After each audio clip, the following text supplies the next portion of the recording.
শ্রীরামকৃষ্ণ কথামৃত ষষ্ঠ পরিচ্ছেদ তৃতীয় দর্শন নরেন্দ্র, ভবনাথ ও মাস্টার।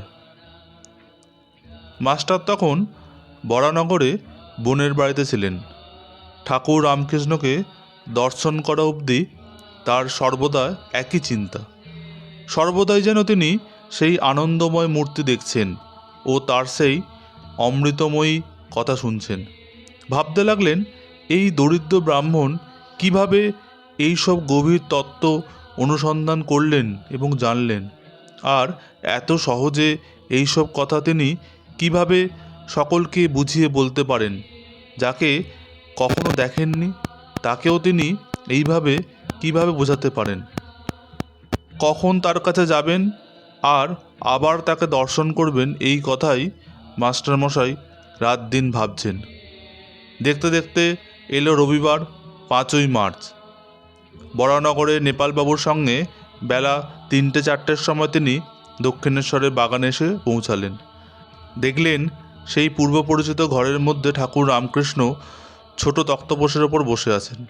ঘরে এক ঘর লোক। রোববার অবসর হয়েছে বলে ভক্তরা তাকে দর্শন করতে এসেছে। এখনও মাস্টারের সঙ্গে কারও আলাপ হয়নি। তিনি সবার মধ্যে একপাশে আসন গ্রহণ করলেন।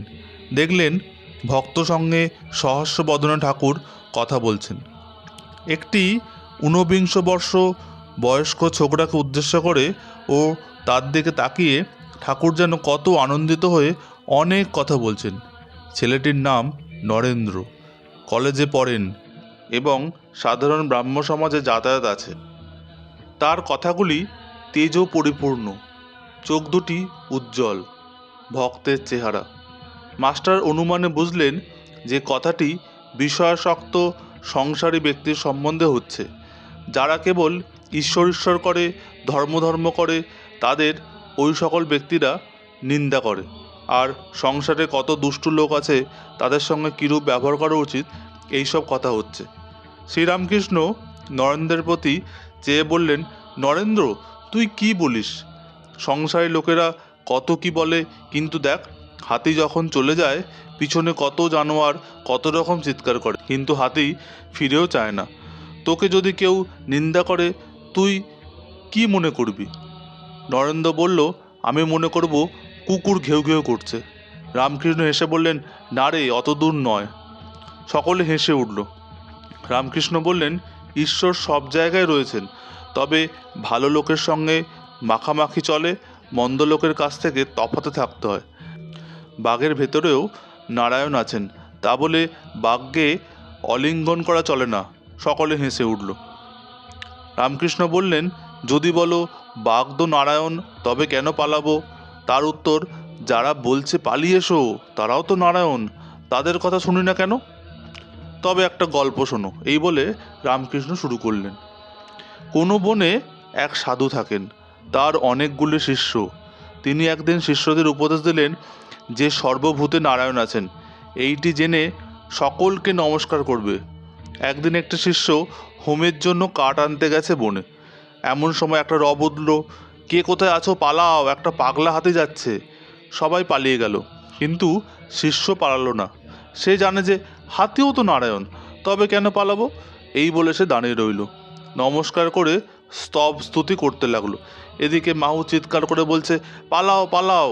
শিষ্যটি তবু নড়ল না। শেষে হাতিটি শুঁড়ে করে তুলে তাকে এক ধারে ছুঁড়ে ফেলে দিয়ে চলে গেল।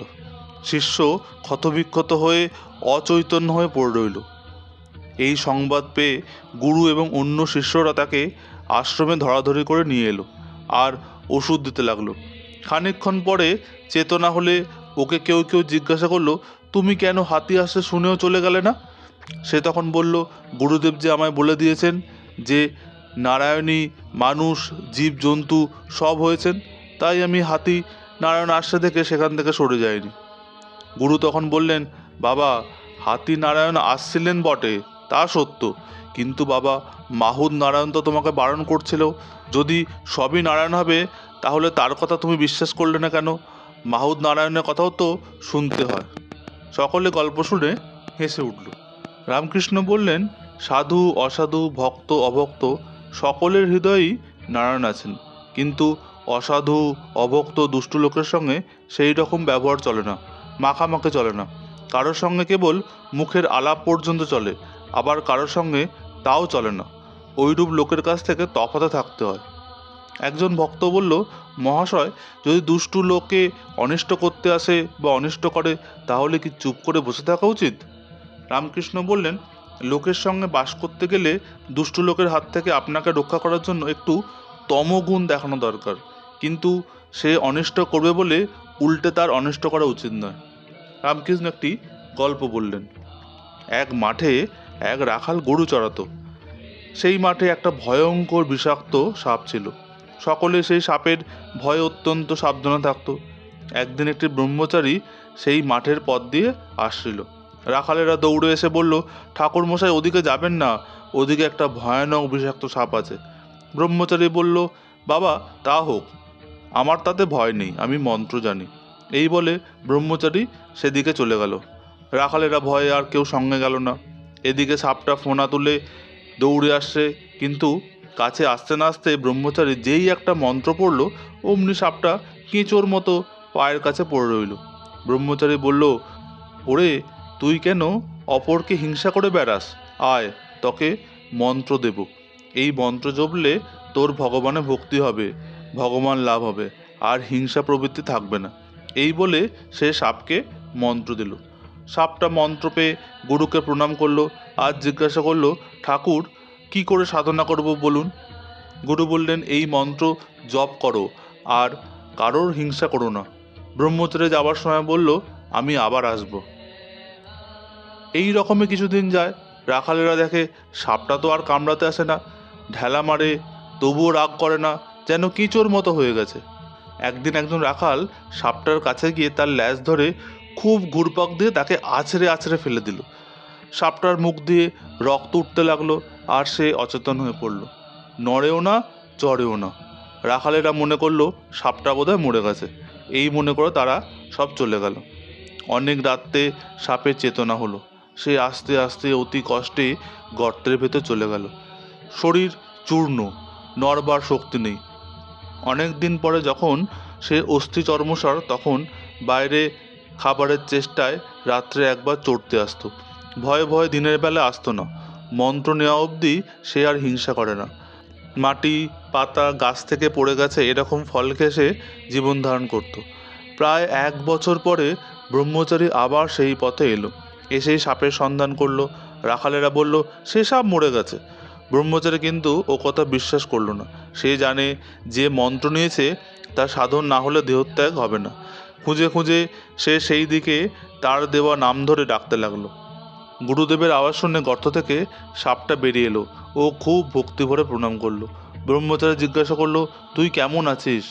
সে বলল, আজ্ঞে ভালো আছি। ব্রহ্মচারী বলল, তবে তুই এত রোগা হয়ে গেছিস কেন? সাপ বলল, আপনি নির্দেশ দিয়েছেন কাউকে হিংসা করবে না, তাই পাতা, ফল এইসব খেয়ে রোগা হয়ে গেছি। সাপটার সত্যগুণ হয়েছে তো, তাই তার কারোর ওপর রাগ নেই। সে ভুলে গেছিল রাখালরা তাকে মেরে ফেলার উপক্রম করেছিল।